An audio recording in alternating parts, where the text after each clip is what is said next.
Hi friends, welcome back to my channel. నిన్న గణేష్ పురాణంలో సగభాగం చెప్పుకున్నాం కదా.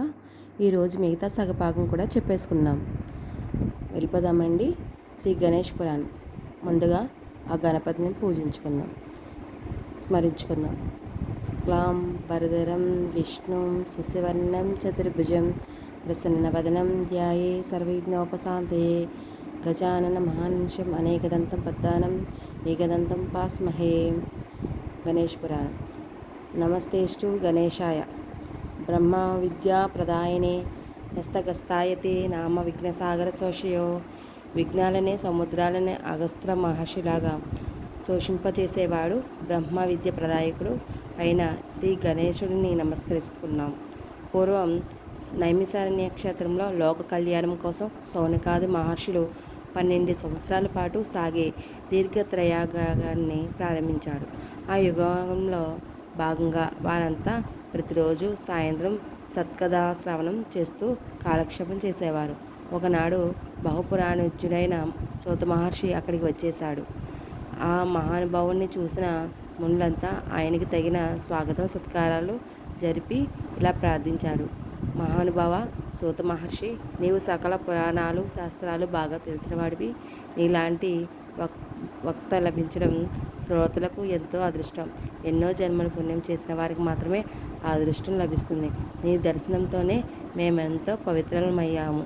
మా జీవితాన్ని తరింపజేసే భగవత్కథల్ని నీ నుంచి వినాలనుకుంటున్నాం కనుక మా మీద దయచూసి అటువంటి దివ్య కథలను మాకు శ్రావణ నందకరంగా వినిపించి మమ్మల్ని ధన్యులు చేయవలసిందిగా మనవి చేస్తున్నాం అన్నారు.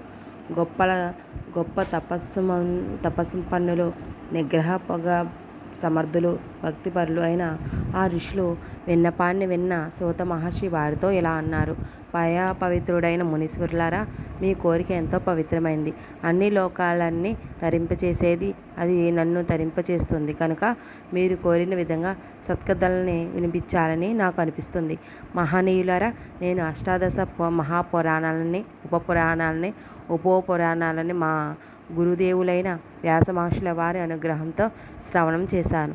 నేను తెలుసుకున్న ఉపపురాణాలతో ఎంతో గొప్పది శ్రీ గణేష్ పురాణం. ఇది అంత సులభంగా లభించేది కాదు. గణేష్ను ఒక్కసారి స్మరించిన వెంటనే సకల విఘ్నాలనే మంచుతెరలు సూర్యోదయంతో తొలగిపోయినట్టు పటాపంచులైపోతాయి. గణేశుడు తన భక్తుల కార్యసిద్ధిని కలిగిస్తారు. ఎన్నో జన్మల పుణ్యంతోనే ఇలాంటి కథలని చెప్పడం, వినటం అనే భాగ్యం మానవులకి కలుగుతుంది. నాస్తికులు, శ్రద్ధ లేని వాళ్ళు ఏమాత్రం ఈ పురాణాన్ని వినటానికి అర్హులు కారు. గణపతి మహామహిమోపితుడు, భక్తవత్సలుడు, నిత్య సత్కరు స్వరూపుడు. ఈ స్వామి సుగుణుడుగా, నిర్గుణుడుగా ఆరాధించబడుతున్నాడు. సృష్టిలో ఉన్న సకల వేదాలకి, సకల మంత్రాలకి ఆదిలో ఉన్న ఓంకార బీజ స్వరూపుడే శ్రీ గణేశుడు. ఇంద్రాది దేవలంతా గణపతిని ఓంకార స్వరూపుడుగానే తమ హృదయాల్లో నిరంతరం ధ్యానిస్తూ ఉంటారు. సకల లోకాలకి కారణమైనవాడు. అది మధ్యాంతరహితుడా. ఇతడే బ్రహ్మ, విష్ణు, మహేశ్వరులు ముగ్గురు గణేశుని ఆజ్ఞతోనే సృష్టి స్థితి లయాన్ని నిర్వర్తిస్తున్నారు. స్వామి ఆజ్ఞతోనే గాలి వీస్తుంది, అగ్ని ప్రజ్వలిస్తుంది, జలాలు ప్రవహిస్తున్నాయి. అలాంటి సర్వేశ్వరుడు మహానుభావ, నేను ఈ సోమకాంత మహారాజు శరీరంలో ఉన్న పాప పురుషుణ్ణి. తమరి మంత్రజల ప్రభావంతో నేనే రాజు శరీరం ఉండలేక ఇలా బయటకు వచ్చేసాను. నాకు ఇప్పుడు బాగా ఆకలిగా ఉంది. నాకు తగిన ఆహారాన్ని చూపించండి. ఇలా చూపకపోతే ఈ లోకాలన్నింటికీ మింగేస్తాడు. అలాగే నాకు తగిన నివాసం కూడా చూపించండి స్వామి అని కోరాడు ఆ పాపపురుషుడు. అప్పుడు భృగువు పాపపురుషుణ్ణి తన ఆశ్రమం బయటికి తీసుకెళ్ళి అక్కడ జీర్ణమై ఎండిపోయిన మామిడి చెట్టుని చూపించి, ఓరి పాపపురుషుడా, నేటి నుంచి నువ్వు ఆ చెట్టు త్వరలో నివసించు. పైనుంచి రాలిన ఎండుటాకులనే ఆహారంగా తిను. నువ్వు అలా చేయకపోతే నిన్నిప్పుడే భస్మింప చేస్తాను అని తీవ్రంగా హెచ్చరించాడు.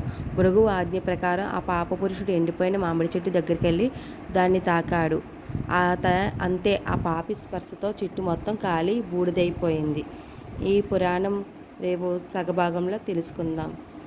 మీకు ఈ పురాణం నచ్చినట్లయితే లైక్ చేయండి, షేర్ చేయండి, కామెంట్లో ఇంకేమైనా కావాలో తెలియచేయండి. మీరు ఈ ఛానల్ సబ్స్క్రైబ్ చేసుకోవడం వల్ల ఇంకా నేను పెట్టే వీడియోలన్నీ మీకు చేరుతాయి. Bye friends.